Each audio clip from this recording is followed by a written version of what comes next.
नमस्कार दोस्तों। आज दिनांक 3 अगस्त 2021 मंगलवार।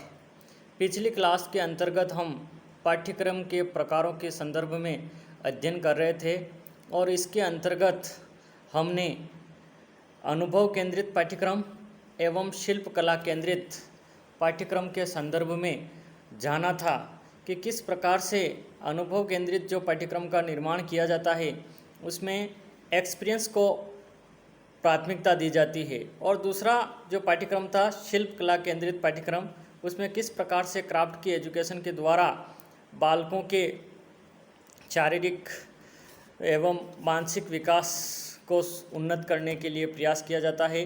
उनके अर्थ, विशेषताएं एवं सीमाओं के संदर्भ में पिछली क्लास के अंदर हमने विस्तार से अध्ययन किया था। दोस्तों, मैंने आपको बताया था कि पाठ्यक्रम मुख्य रूप से 7 प्रकार का होता है।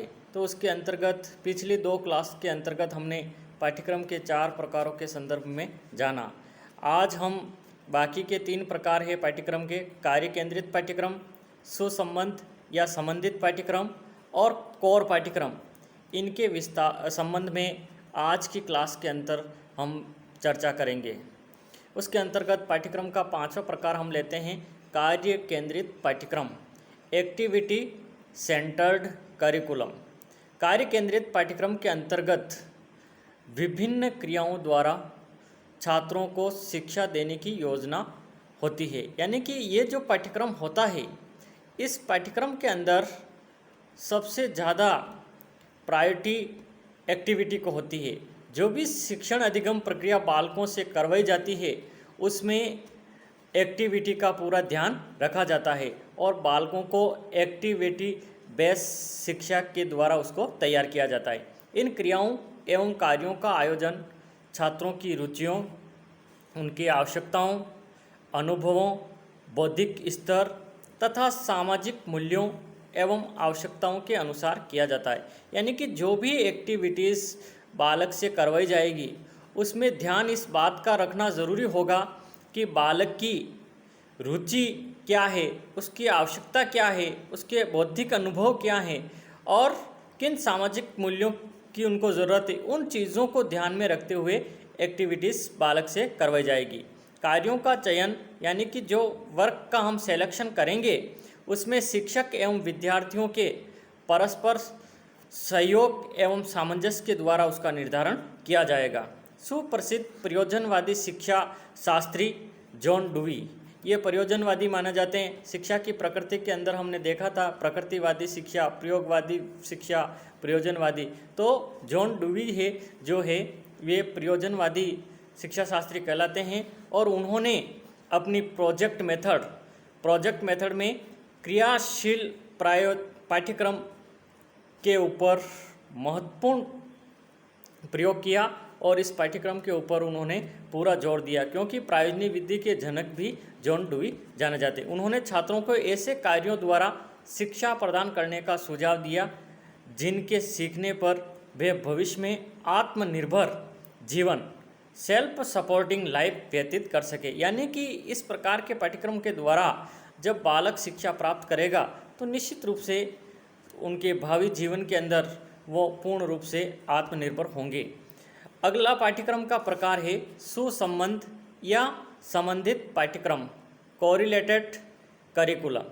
सुसंबंध पाठ्यक्रम के अंतर्गत विभिन्न विषयों में परस्पर सहसंबंध, कोरिलेशन स्थापित करते हुए शिक्षा योजना निर्मित की जाती है।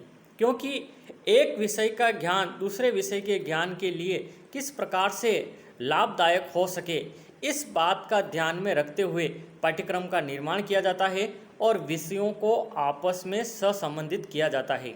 जैसे कि इतिहास सब्जेक्ट हम पढ़ रहे हैं तो दोस्तों हम जानते हैं कि विभिन्न शासकों के इतिहास को जानने के, उनके तिथिक्रम आदि के बारे में जानकारी के साथ साथ हमें भूगोल की जानकारी होना बहुत ज़रूरी है कि उस समय वहाँ की भौगोलिक परिस्थितियाँ क्या रही है, किस प्रकार का भूभाग है, किस प्रकार के युद्ध क्षेत्र के अंदर किस तरह से सेनाओं का आमने सामने हुआ और भौगोलिक परिदृश्य के द्वारा किस शासक को उसका लाभ मिला, या मैपिंग के द्वारा वो तमाम चीज़ें हैं। यानी कि इतिहास का भूगोल के साथ, इतिहास का नागरिक शास्त्र के साथ, इतिहास का राजनीति विज्ञान के साथ, इतिहास का हिंदी के साथ, यानी कि विषयों को आपस में सहसंबंधित करके पढ़ाने के ऊपर इस पाठ्यक्रम के ऊपर जोर दिया जाता है। यह पाठ्यक्रम इस विचारधारा पर आधारित है कि ज्ञान को अलग अलग नहीं बांटा जा सका, यानी कि ज्ञान जो है, ज्ञान का जो मूल स्वरूप है वो एकीकृत है।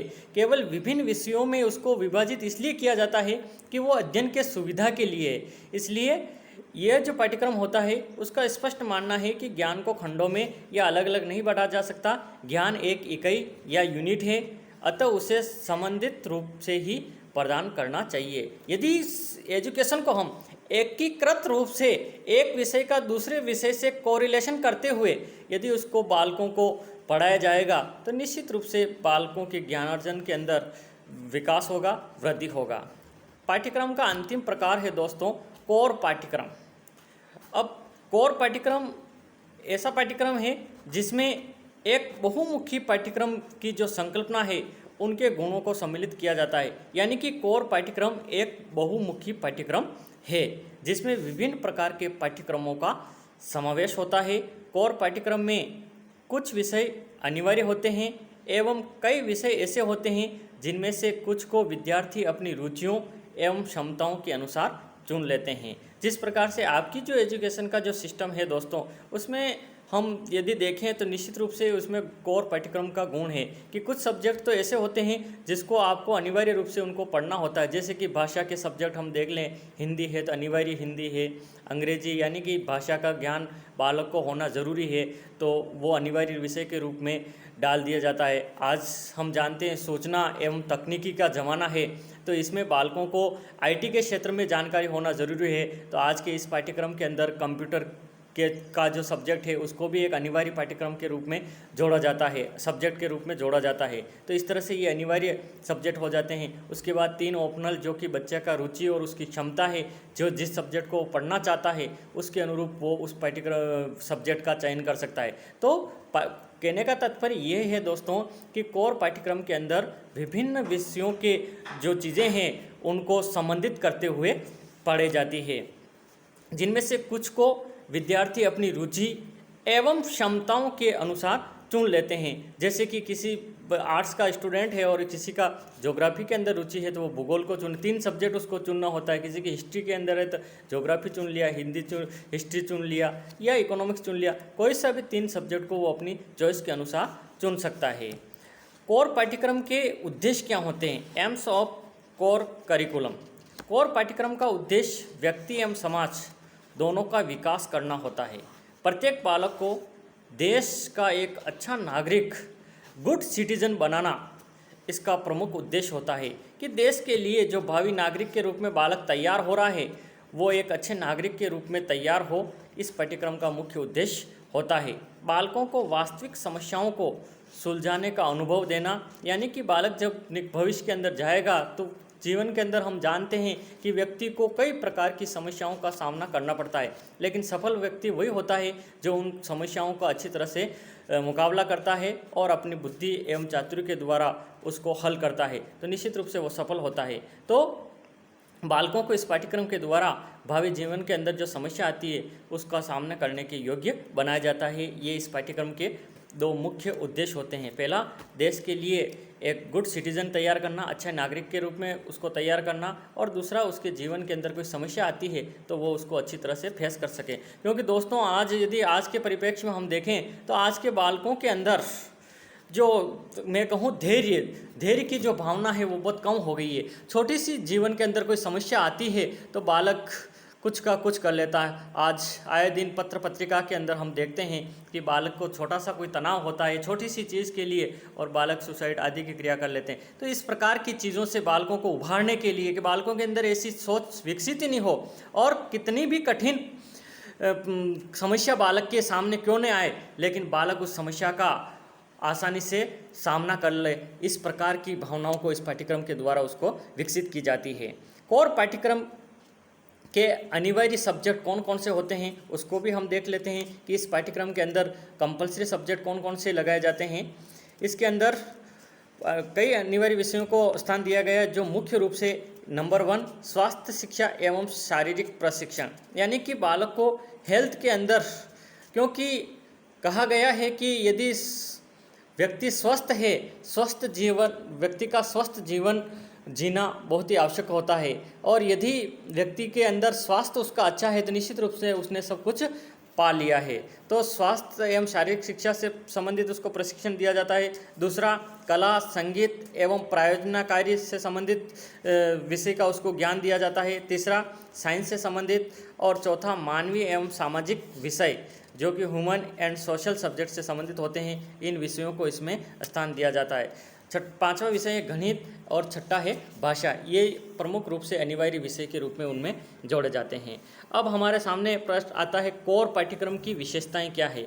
तो देखिए दोस्तों, इसके अंदर कोर पाठ्यक्रम की विशेषताओं में पहली विशेषता है, इस पाठ्यक्रम के अंतर्गत एक ही ज्ञान को अनेक विषयों द्वारा प्रदान किया जाता है। नंबर 2, इस पाठ्यक्रम के अंदर अनेक विषयों को कोर कार्यक्रम के अनुसार एक साथ पढ़ाया जाता है, यानी कि कोरिलेटेड करते हुए सब्जेक्ट को पढ़ाया जाता है। तीसरी है, यह पाठ्यक्रम सीखने के उन समस्त अनुभवों के ऊपर बल देता है जो कि छात्रों के लिए लाभदायक होते हैं एवं बालकों के व्यक्तित्व, योग्यताओं, क्षमताओं, रुचियों आदि को ध्यान में रखते हुए उनका निर्माण किया जाता है। पांचवी विशेषता है, इस पाठ्यक्रम के अंतर्गत किसी भी विषय के शिक्षण के लिए समय निश्चित होता है कि अमुक टाइम ड्यूरेशन के द्वारा वो सब्जेक्ट उसको पूरा करना है।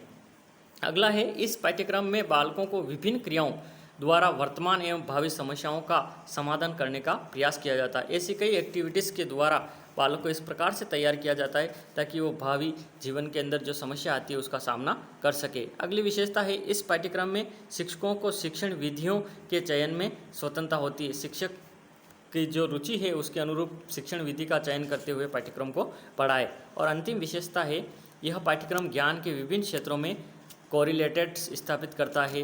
ये आपको मैंने पहले ही बताया कि यह संबंधित करते हुए पढ़ाया जाता है।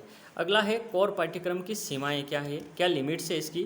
कोर पाठ्यक्रम की सीमाएं या दोष कई है, जिसमें नंबर 1 है, ये इस पाठ्यक्रम में पाठ्य सामग्री अपर्याप्त होती है एवं पाठ्य विषय का चयन समस्याओं के आधार पर भली भांति नहीं होता है। यानी कि इस पाठ्यक्रम की प्रमुख सीमा यह है कि इसके अंदर जो पाठ्य सामग्री होती है वो अपर्याप्त होती है। बालक के जीवन के अंदर कई समस्या आती है, किस प्रकार से उसको तैयार किया जाए, तो पर्याप्त विषय सामग्री इसके अंदर नहीं होती है। और साथ ही साथ विषय सामग्री के चयन में भी समस्याओं का सामना करना पड़ता है। नंबर 2, इस पाठ्यक्रम में छात्रों के समस्त अनुभवों, इम्पोर्टेंट एक्सपीरियंस को स्थान प्राप्त नहीं हो पाता है।